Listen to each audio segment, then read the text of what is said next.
أشهد أن لا إله إلا الله وحده لا شريك له وأشهد أن محمدا عبده ورسوله اللهم صل وسلم وبارك على نبينا محمد وعلى آله وصحبه أجمعين أما بعد وقال الله تعالى أعوذ بالله من الشيطان الرجيم بسم الله الرحمن الرحيم يا أيها الذين آمنوا اتقوا الله حق تقاته ولا تموتن إلا وأنتم مسلمون وقال أيضا يا أيها الذين آمنوا اتقوا الله ولتنظر نفس ما قدمت لغد واتقوا الله إن الله خبير بما تعملون. Masyaallah muslimin, Bapak Ibu, jamaah sekalian, rahimani wa rahimakumullah. Alhamdulillah, syukur kehadirat Allah Subhanahu wa taala yang telah melimpahkan nikmatnya kepada kita semuanya. Mudah-mudahan kita mampu memanfaatkan nikmat itu untuk perkara-perkara yang diridhoi Allah Subhanahu wa taala. Salawat dan salam semoga senantiasa berlimpah pada beliau junjungan kita Nabi Muhammad sallallahu alaihi wasallam, keluarganya, para sahabat dan para pengikutnya hingga yaumil akhir.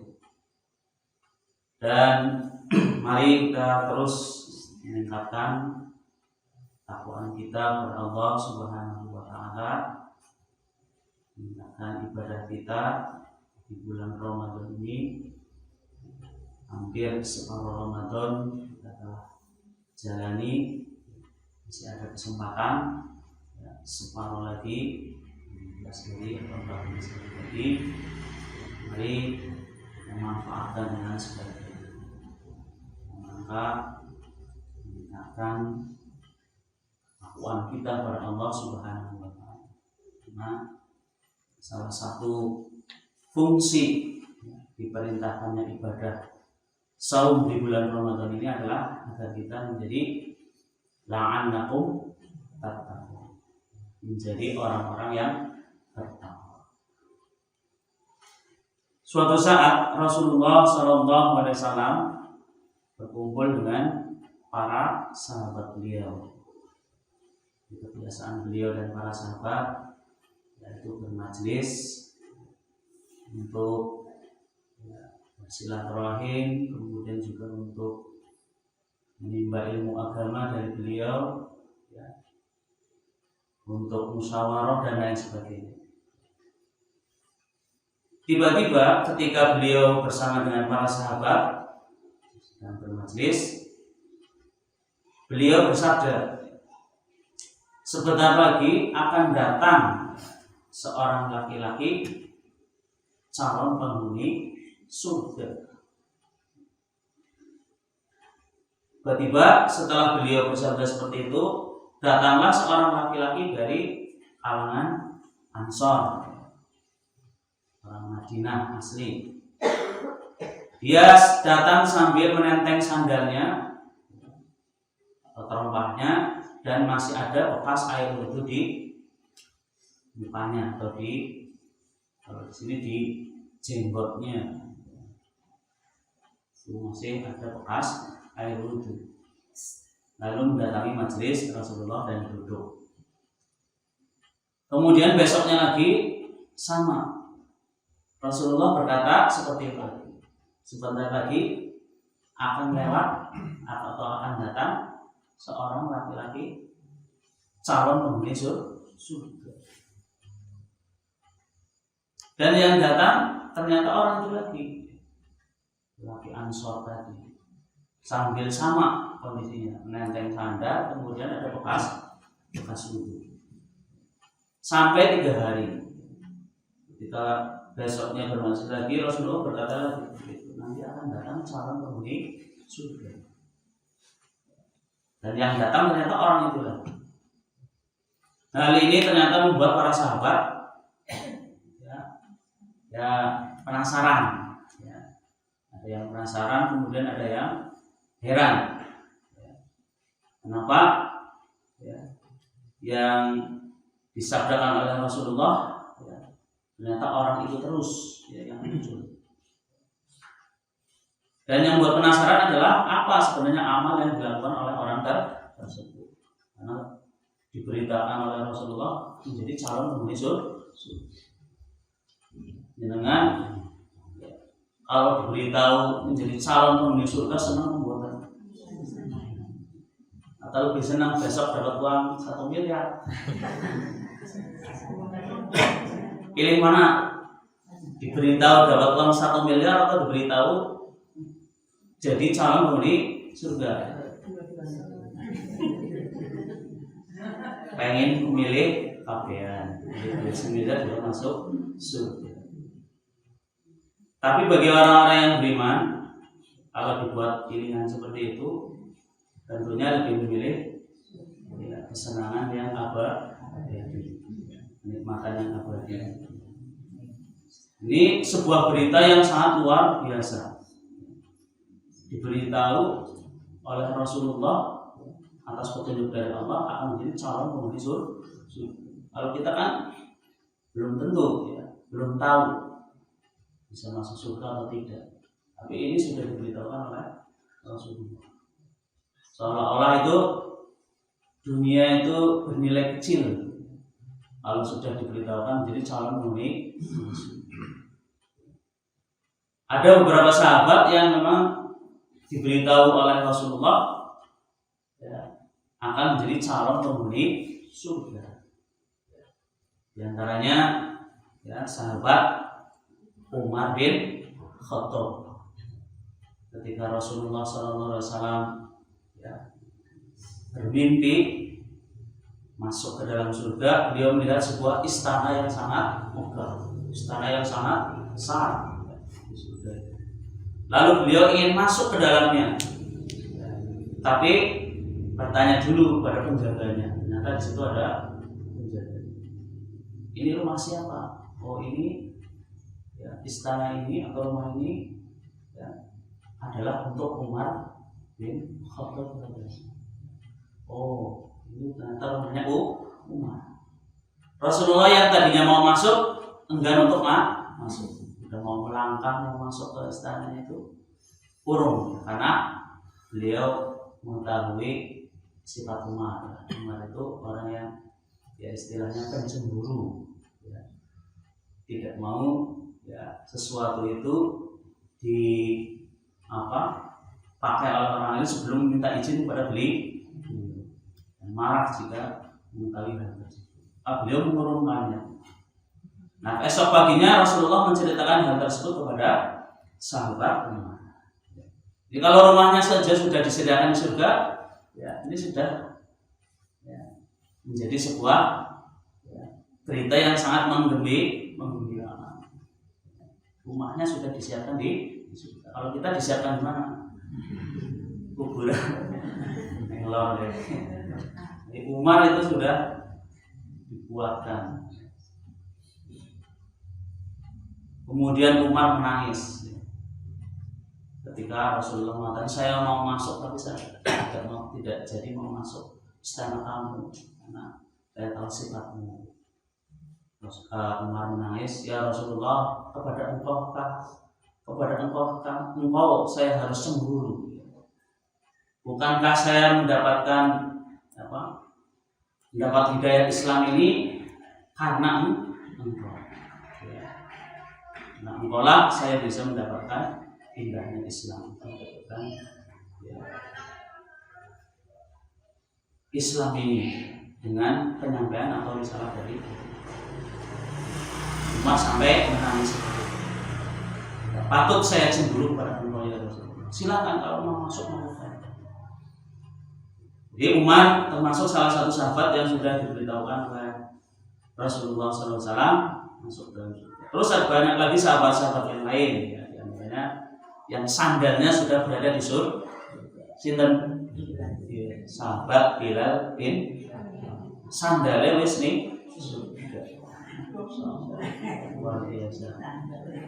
Nah, ini karena amalan beliau yang sangat luar biasa, yaitu menjaga sholat wudhu.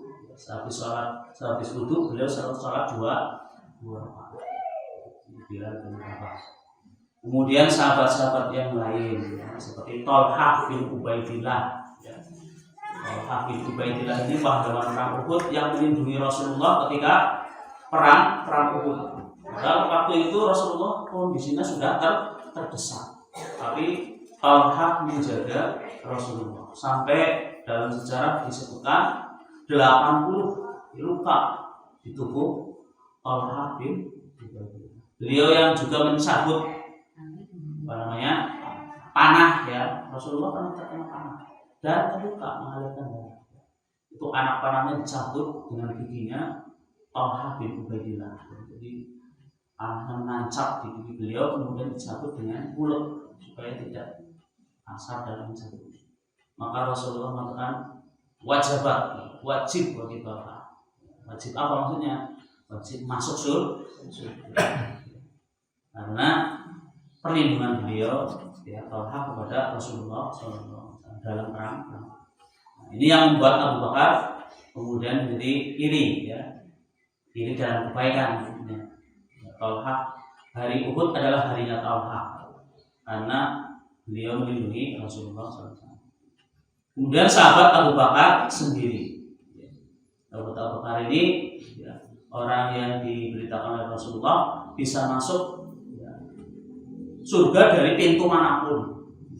Andaikan pintu surga jumlahnya ada 100 atau berapa, maka Abu Bakar akan bisa masuk surga dari pintu.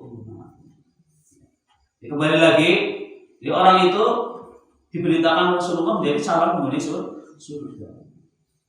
Maka salah seorang sahabat yang namanya Abdullah bin Amr bin As radhiyallahu anhu lalu mengikuti orang tersebut dan berkata, saya ingin menginap di rumahmu barang 2 hari atau 3 hari. Jika engkau izinkan, saya ingin menginap di rumahmu. Kemudian lelaki itu menjawab, ya silakan. Lalu Abdullah bin Amr bin As menginap di rumah orang tersebut selama 3 hari. Ternyata ini maksudnya ingin menyelidiki amalan dari orang itu. Kok bisa jadi calon penghuni surga itu amalannya apa sih? Saya mau selidiki, mau nginep di rumahnya. Lalu ya, setelah 3 hari di rumahnya orang tersebut, tidaklah Abdullah bin Amr bin As itu melihat amalan spesial yang dilakukan oleh orang tersebut. Biasa-biasa saja.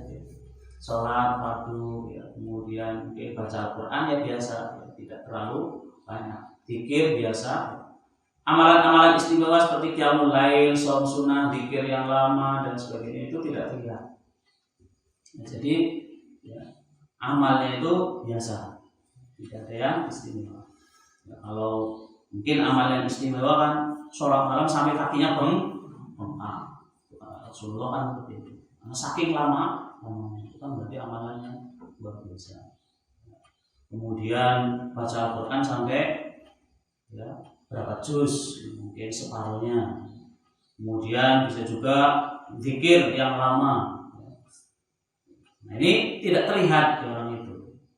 Lalu Abdullah setelah hari yang terakhir berterus terang pada orang itu, saya sebenarnya menginap di rumah Anda itu sedang menyelidiki, menjadi seorang penyelidik.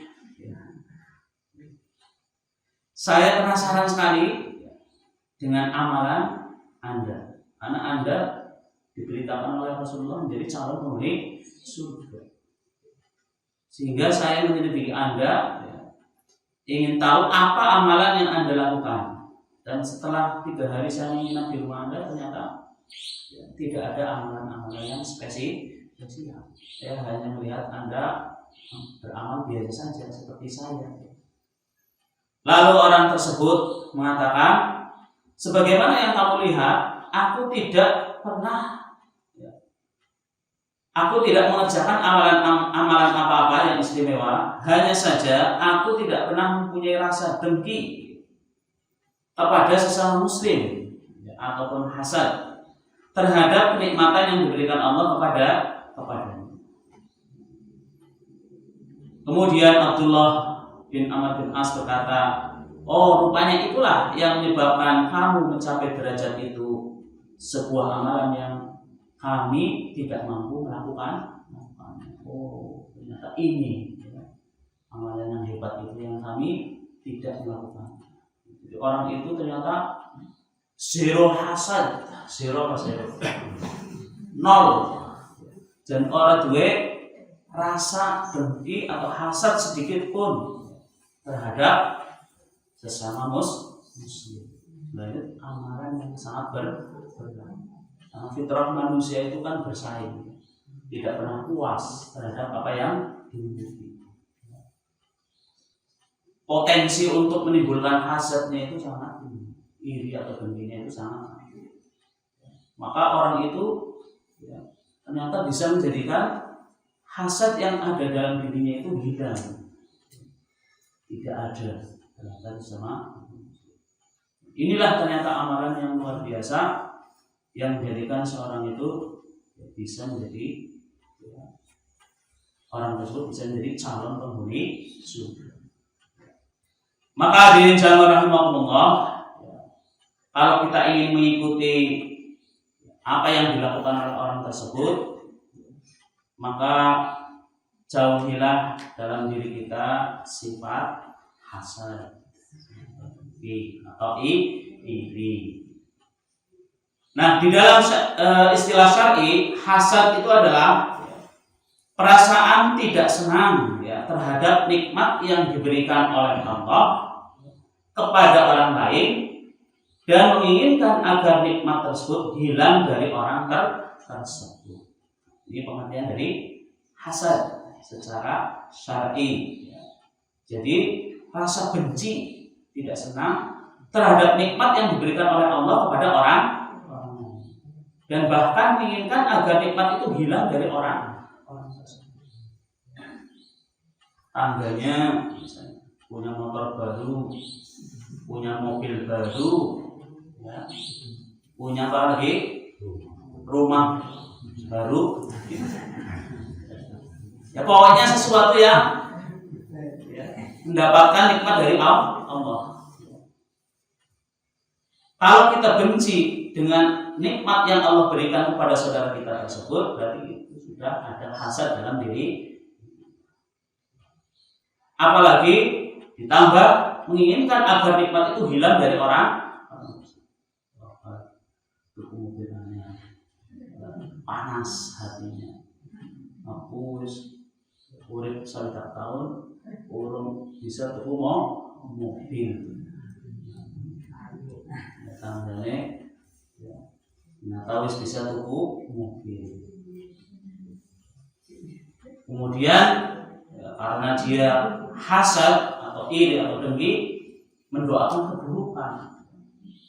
Mudah-mudahan mobilnya kecelakaan, mudah-mudahan mobilnya dicuri orang dan lain sebagainya.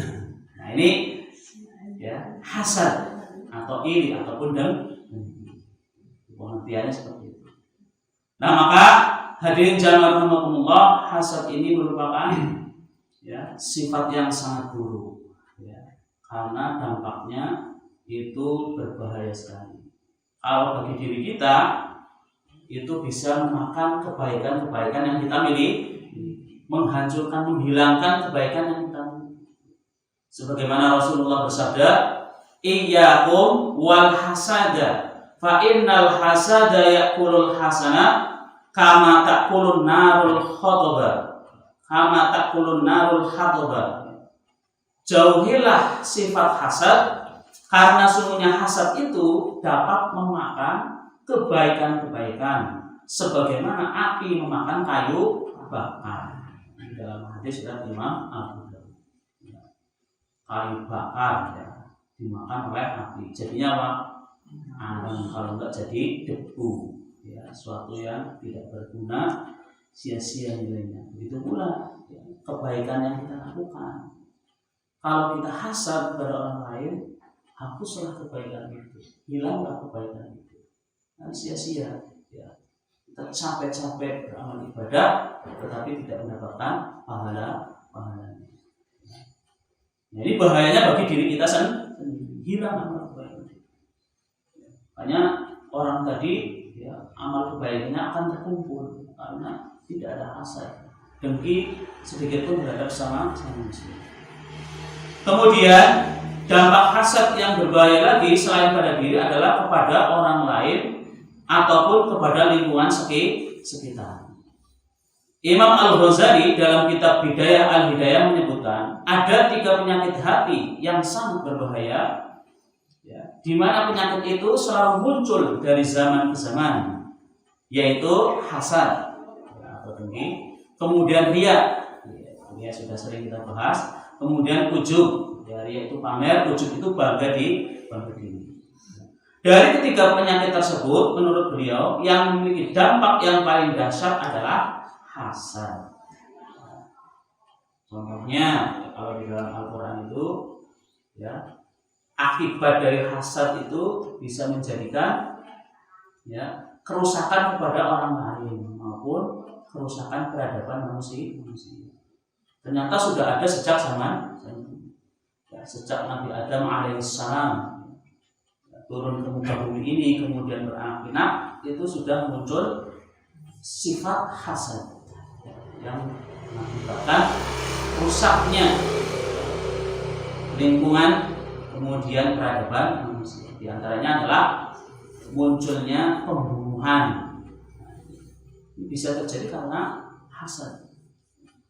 Kita lihat, ya, peristiwa anaknya Nabi Adam alaihissalam, yaitu Qabil dan Habil.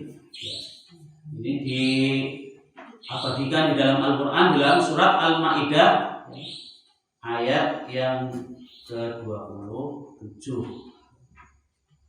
Lihat bagaimana Qabil membunuh Habil itu awalnya dari sifat hasad. Dampaknya pada orang lain sangat luar biasa. A'udzu billahi minasyaitonir rajim. Bismillahirrahmanirrahim. Watlu 'alaihim naba'a bana Adama bil haqq id qarraba qurbanan fatuqbila min ahadihima wa lam yutaqabbal minal akhari qala la aqtulanna qala innama yataqabbalullahu minal muttaqin. Ceritakanlah kepada mereka kisah kedua putra Adam, yaitu Habil dan Qabil. Menurut yang sebenarnya, ketika keduanya mempersembahkan korban, maka diterima dari salah seorang dari mereka berdua, yaitu Habil, dan tidak diterima dari yang lain, yaitu Qabil. Ia berkata, Qabil berkata, aku pasti membunuhmu. Aku pasti membunuhmu. Berkata Habil, sungguhnya Allah hanya menerima korban dari orang-orang yang bertakwa. Qabil karena hasad kepada Habil, korbannya yang diterima adalah korbannya Habil. Ya, maka bersumpah akan membunuh Habil. Kalau Qabil itu seorang petani, ya, jadi menanam tumbuhan. Kalau Habil adalah seorang peternak. Waktu disuruh berkorban oleh ayahandanya karena perintah Allah, Qabil ini menyediakannya hasil pertanian yang gosok, ya, tomat gosok, kentang gosok, ya, wortel gosok, pokoknya yang jelek-jelek lah, ya. Itu yang dikorbankan oleh Qabil. Nah, kalau Habil beda.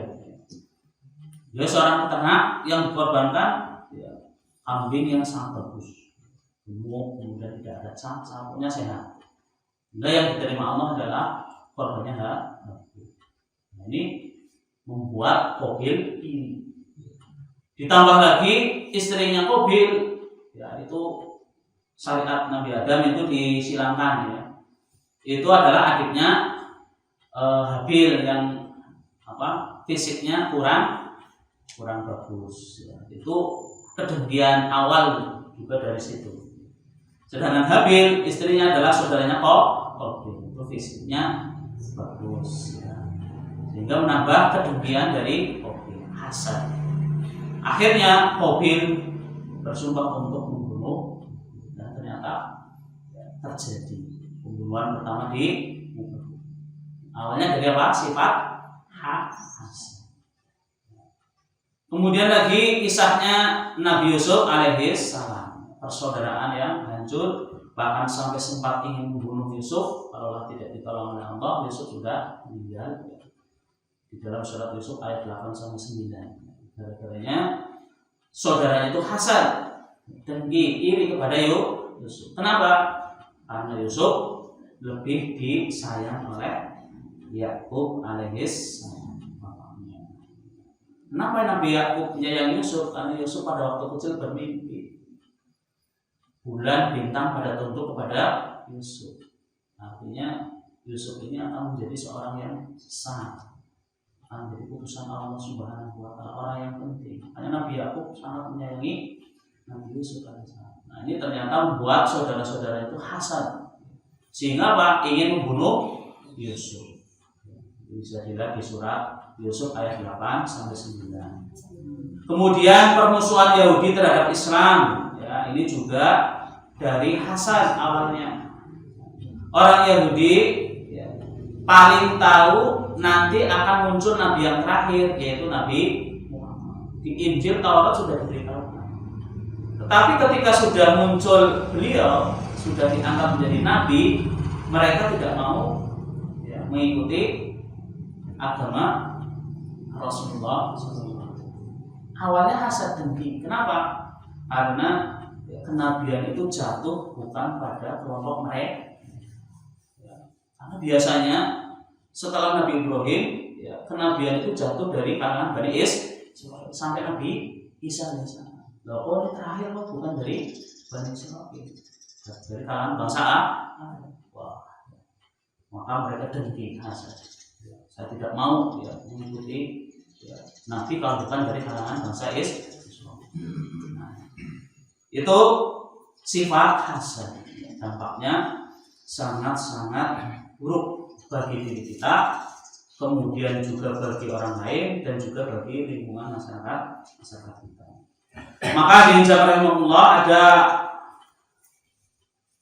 perkataan yang mungkin kita perlu camkan ataupun kita renungi ya mengenai sifat hasad ini supaya kita bisa terhindar darinya. Ibnu Qayyim al-Jauziyah rahimahullah berkata, sesungguhnya hakikat hasad adalah bagian dari sikap menentang Allah, karena ia membuat si penderita benci kepada nikmat Allah atas hambanya, padahal Allah menginginkan nikmat tersebut untuknya. Hasad juga membuatnya senang dengan hilangnya nikmat tersebut dari saudaranya, padahal Allah benci jika nikmat itu hilang dari saudaranya. Jadi hasad itu hakikatnya menentang qada dan qadar dari Allah. Jadi sifat hasad ini menentang qada dan qadar dari Allah. Kenapa? Karena orang tersebut benci kepada nikmat yang Allah berikan kepada saudara. Padahal Allah senang. Allah sedang memberikan nikmat kepada orang tersebut. Itu merupakan pilihan dari Allah, kehendak dari Allah. Kalau kita benci, berarti kita menentang ketentuan dari Allah. Kemudian kita menginginkan nikmat itu hilang dari orang lain, padahal Allah tidak menginginkan nikmat itu hilang. Berarti kita juga menentang ketentuan dari Allah. Makanya hasad ini hakikatnya adalah menentang qada dan qadar dari Allah Subhanahu wa Ta'ala. Oleh itu, insyaallah mari kita hilangkan sifat hasad ini. Ya, kalau tidak bisa 0 ya levelnya diturunkan. Ya. Angel. Ya. Level 1, 2, 3, 4, 5, 6, 7, 8, 9, 10. Level hasad dia level tirak. Ya. Aja sih. Ya. Kalau bisa level yang terendah, ya, artinya bisa menghilangkan sifat hasad dalam diri kita setahap demi setahap. Jangan terlalu kita memiliki sifat hasad yang berlebihan dalam diri kita. Kalau bisa lagi seperti orang tadi, tidak ada kedengkian terhadap sesama muslim sedikit pun. Dan ini memang pekerjaan yang berat, perlu dilatih. Dengan kita menghilangkan sifat hasad dalam diri kita atau minimalkan, mudah-mudahan Allah Subhanahu wa Ta'ala bisa menjadikan kita masuk ke dalam surga. Mudah-mudahan apa yang kami sampaikan bisa bermanfaat, dan mari kita akhiri dengan kafaratul majlis. Subhanallahumma wa bihamdika asyhadu an la ilaha illa anta astaghfiruka wa atubu ilaik. Assalamualaikum warahmatullahi wabarakatuh.